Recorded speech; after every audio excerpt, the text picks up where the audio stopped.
I would have liked the respect to know it, at least the respect from the mayor to know it before I learned about it in the media and started getting media calls. I think I deserve that. 2010 begins with the resignation of Tulsa Police Chief Ron Palmer. A week later, more than 120 officers lose their jobs, the result of a $10 million budget shortfall. 147 firefighters avert the same fate by voting to take a pay cut. There is an epidemic in our community, and it's taking our children. 2 months later, one of the state's worst meningitis outbreaks kills 2 children and hospitalizes several more in the Ulaga-Talala School District.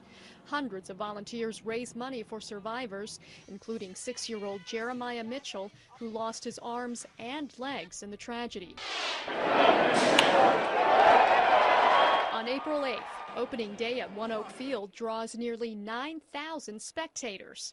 Impressive numbers throughout the season lift the Drillers to an all-time attendance record. There was a lot of people that was at the wrong place at the wrong time that get shot too. Then, across green country, in blatant disregard for public safety, a teenager opens fire inside Muskoge's Arrowhead Mall.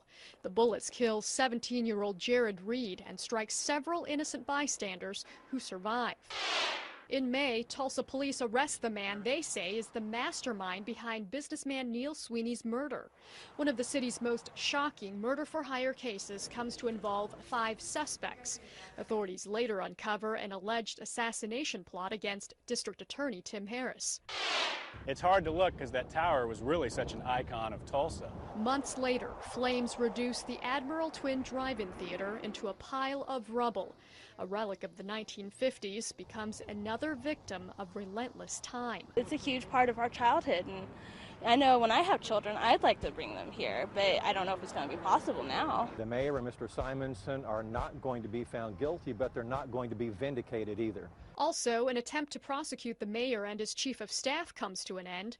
A special investigator determines that Terry Simonson did indeed lie to counselors about a grant that could have saved many officers' jobs. By the time council decides to move on, nearly all police officers who had been laid off are rehired. We were sitting there, and all of a sudden, well, you know, I felt something, and I thought, well, and I looked around, and the whole building was shaking. In October, it's a taste of California living as an earthquake near Norman sends tremors through the Tulsa area. The mid-morning event dominates conversations for days. Just last month, in a first for Oklahoma, voters elect a woman for governor. U.S. Representative Mary Fallon will soon be sworn in as the state's 27th chief executive. I think it's now time for all of us to come together as Oklahomans and move this state forward. 2010 ends with another change in leadership. No surprises here as the mayor appoints interim chief Chuck Jordan as Tulsa's next top cop. Krista Flash, 2 News works for you. That's trust. That's going to be job 1 for me.